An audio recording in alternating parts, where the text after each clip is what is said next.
हरिओम. मी पंडित विजय विनायक पाठक, श्री क्षेत्र परळी वैद्यनाथ.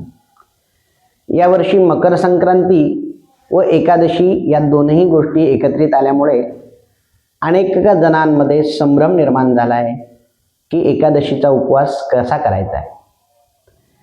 या ठिकाणी मी तुम्हाला स्पष्ट करू इच्छितो की ज्या व्यक्तींना एकादशी आहे त्यांनी नेहमीप्रमाणे एकादशीचा उपवास करावा आणि देवाला नैवेद्य अर्पण करायचा आहे. कारण एकादशीचा उपवास हा भक्तांनी देवासाठी करायचा आहे, देवांना उपवास नसतो.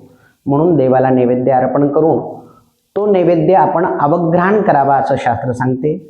अवग्रहण करणे म्हणजेच त्या अन्नाचा सुवास घेणे, जेणेकरून आपल्याला प्रसाद सेवनाचे फळ त्याने प्राप्त होते. ज्या व्यक्तींना एकादशी नाही आहे अशा व्यक्तींनी नेहमीप्रमाणे मकर संक्रांतीचा सण साजरा करायचा आहे. आनंदाने एकमेकांना तिळगुळ अर्पण करायचे आणि तिळगुळ घ्या, गोड गोड बोला. सर्वांना मकर संक्रांतीच्या खूप खूप शुभेच्छा.